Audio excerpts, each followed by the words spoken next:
Sir Dodong, Alan, alam niyo po, hindi lang po 49 bank accounts ang nakalagay doon. Diyos ko po naman, alam niyo, sino ba naman na may 49 accounts? Kahit siguro pinakamayamang tao sa Pilipinas, walang ganun kadaming accounts. Garcia, live po kayo ngayon dito sa Media House Express. Si Dodong Alan po ito sa Vistag in Action. Attorney, maayong hapon. Magandang hapon po, Sir Dodong. Magandang hapon din po sa ating mga kababayan. Long time no here. Nung bago pa po kayong maging chairman, talagang madalas tayo na magkahuntahan, pero napaka-super busy po ninyo at maraming salamat po na pinagbigyan niyo po kami. Okay. Maraming salamat po, Sir Dodong, din sa pagkakataon. Opo. Chairman, paratang ni Sagip Party List Representative Rodante Camarcolita, 1 billion mahigit daw ang inilipat mula sa mga bangko, kasama na dyan bangko na nakabase sa South Korea at 49 offshore accounts. Ano po ang immediate reaction po ninyo, Attorney Garcia? Sir Dodong, in fairness naman po kay Congressman Marcoleta, napakataas ang ating paggalang at pagrespeto po sa kanya. Subalit, hindi naman niya talaga sinabi na ako po iyon. Ang sabi niya, isang opisyal. Isang opisyal, COMELEC. Kaya lang po, hindi po pagkakasi opisyal ng COMELEC. Ang dating po nun ay lahat, pati kasama ang aking mga commissioners at saka mga directors, pwede po mapagbintangan. Kaya samantalang ilang araw na bago po yung kanyang press conference, ay inilalako na po yung white paper na yan, yung kanya po mismong binasa at yung mga naglalaman, ika nga, ng mga 49 accounts daw na naglipat. Wala pong local accounts eh. Lahat po ay foreign. Kasi nga sa local nga naman, madali i-verify eh.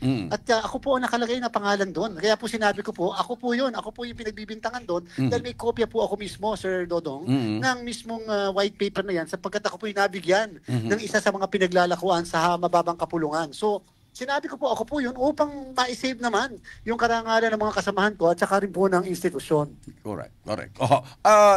Chairman, is it true na nagkaroon po kayo, nagpalabas po kayo ng waiver para siya sa atin ng ninuman, mga investigador ang bank records ninyo?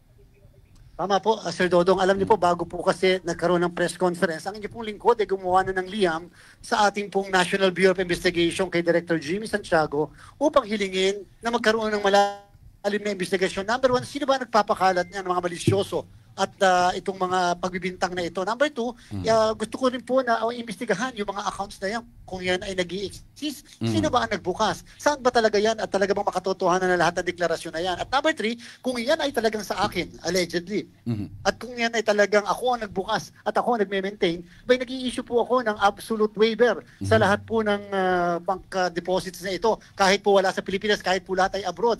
At the same time po, sumunod na araw, ako naman po ay nag-issue rin ng isang isang affidavit of denial. Ibig sabihin, pinanumpaan ko po para kung sakaling mali ako po ay mademanda ng perjury. At the same time, nag-issue rin po ako ng isang waiver na under oath para po sa Anti-Money Laundering Council na kung sakali pwede nilang mag-inquire, pwede sila makipag-coordinate not only sa Interpol, kung hindi sa ibang Anti-Money Laundering Council sa ibang parte ng mundo.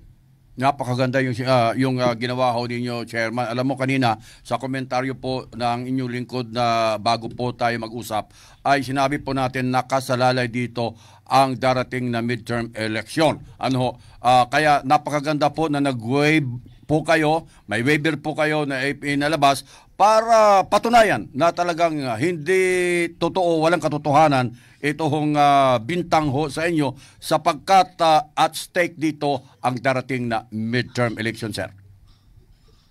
Sir Dodong, Alan, alam niyo po, hindi lang po 49 bank accounts ang nakalagay doon. Diyos ko po naman, alam niyo, sino ba naman na may 49 accounts? Kahit siguro pinakamayamang tao sa Pilipinas, walang ganun kadaming accounts. Ang isa pa pong nakalagay doon, yung po mga properties na meron daw ako kuno, na properties sa US, merong Singapore, may China, meron pa sa Cayman Islands, etc. Alam niyo po, Sir Dodong, ako po ay may dalawa lamang pong visa sa dalawang bansa lang sa buhay kong ito. And therefore po, hindi pa po ako nakakatuntong kahit sa US o doon sa mga bansang allegedly meron po akong property. Kayo po ba naman ibibili ng isang property na hindi mo pa napupuntahan o kahit kailan hindi mo mapupuntahan sapagkat wala kang nga pong visa? So para pong pinaka next to impossible yung lahat ng mga bagay na ganyan. Apo.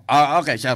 Talagang napaka-credible po yung inyong mga sinabi ano ho, at saka sa argumento talagang kapanipaniwala po ano ho, at marami naman talaga naniniwala na hindi ho ninyo ginawa po ito ano at wala po kayong ganong kalaking halaga.